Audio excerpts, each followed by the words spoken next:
Chacha, would you say then that looking at it regionally, especially here locally, that one of the reasons why they're doing this is because of the pressure, especially on public debt? I think to an extent that that was a factor, that they would want now to avoid getting into the financing, because if you look at it, the budget, you have a budget, but it has to be financed organically now for raising the taxes.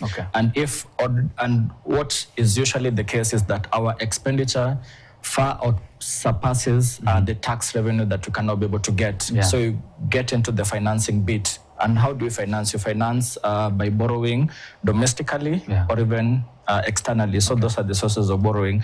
And as it has been the case, more so up until late last year, borrowing even domestically was quite expensive. Looking at external borrowing, you have either options of the concessional financing, which has conditions on one hand, and then you look at now the expensive, the commercial financing, the Eurobonds and the syndicated loans, which has no conditions, but their financing are quite expensive. So it's like the catch-22 situation, which way to go. But at least now, from a global perspective, the interest rates are starting to come lower. You've seen what has happened in the US. The rates, they have reduced the interest rates gradually from September last year up until December. The outlook is a bit quite blurry because there's a new president coming into office as from next week. And then there's the whole tariff wars, which will have some inflation pressures, which will mean that even the interest rates reductions that we saw last year, probably not see them into the course of this year. Fred, let me bring you in, and I want us to dig deeper to some of these changes that really are affecting what Churchill is really talking about.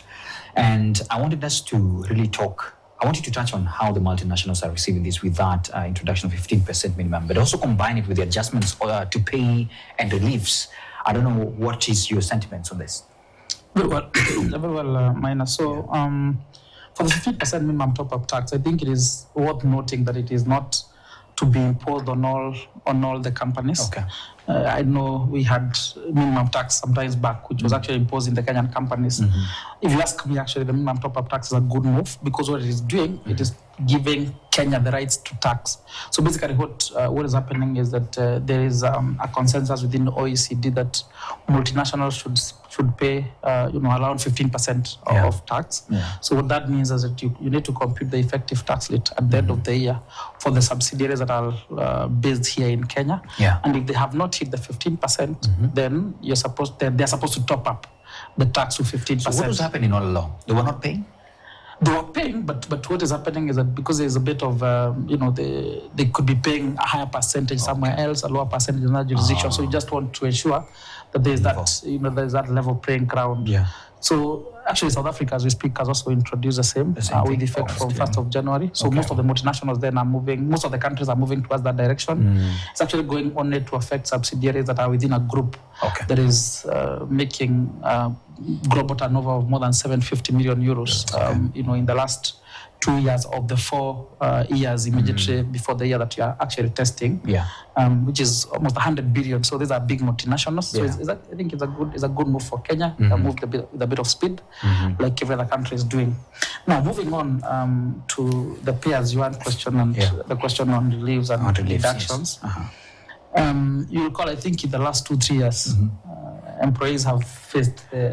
It's been tough. And I'm sure probably you have felt it because we have had something like increase in NSSF contributions, which is affecting your disposable income. We have had the introduction of affordable housing levy, 1.5% of your gross pay. You have had the introduction of the social health insurance fund, which is 2.75% of your gross pay. And all these are going into the same person. So I think under the Tax Laws Amendment Act, the government took a step back and said, can we now give back something to these employees that we have been taking away from? And that's why then we have seen quite a number of reviews there. We have seen the thresholds, some of them which have been around for more than 19 years. So if you look at things like pension, we are taking a deduction, the threshold was 240,000 Kenya shillings. They have now been increased to 360,000, and cash benefit from 36,000 shillings to 60. meal benefit from 14,000 shillings to 60,000. So quite a number of changes in there.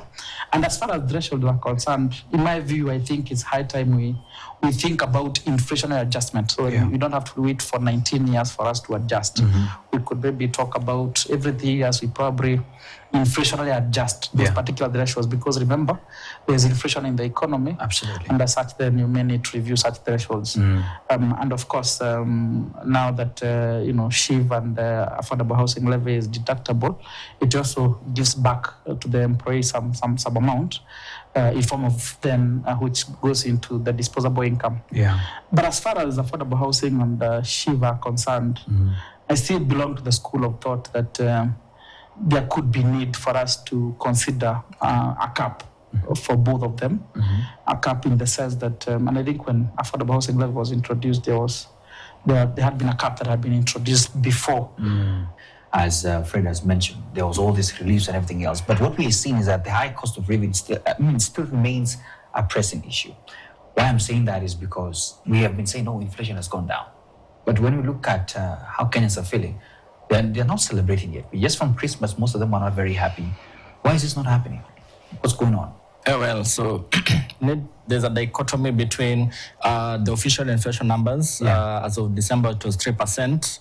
And obviously, how they arrive at that is basically a general basket of commodities, which now, if you look at on an individual basis, it's basically, it's out of touch, basically, that 3% on a year-on-year inflation between December 2024 against December 2023. So, case in point, if you look at that official basket, the largest component is basically mobile phone airtime, 5%. So it means that even for the people who are paying rent, it's like the rent is even less than the amount that they use in a mobile phone airtime, which is hardly the case. People, their largest component is either on food. Getting into this month, obviously there's parents with school fees. So obviously there's been a weight, and obviously there's been some increases in those segments which are not captured within the inflation. So there's that basically, there's the official inflation number vis-a-vis what people are feeling on the ground. So, and to the point that even Fred mentioned, over the years, the last financial years, you've seen even the disposable income has shrunk. We've seen all these deductions that have come, additional NSSF, now the pivot from NHIF to SHIF, and affordable housing. So if you compare 2 years ago and right now, obviously the disposable income is now much lower. And then you still have this costs that have to be met.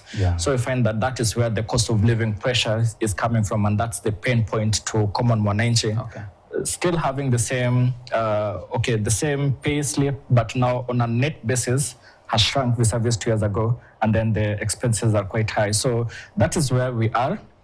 So unless now there could be a clear purpose, or there could be a direction, even in terms of if there's value for money that is coming from all these contributions that people are making, at least it could alleviate the pains, but that is not the case. So probably they could submit some clear strategic communication as to how the pain pressure points might be sorted out, so that even people can say, okay, yes, there's these contributions, but at least it's I can see value for money. But as the case, that is not, as it is right now, that is not the case, which is quite unfortunate. Okay.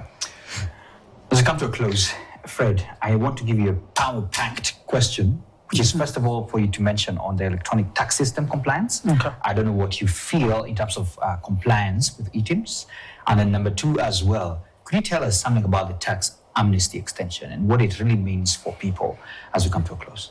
Very good. Thanks, Maina. So the ETIMS is, of course, a very welcome move. And I think most of the jurisdictions across the world are actually moving towards what we call electronic invoices to certainly then help net more taxpayers within the net. The only issue with Kenya, and I think I've mentioned it a few times, is the speed at which we are doing it. You know, it's almost like sprinting. Within a very short period of time, you're expected to comply and move on.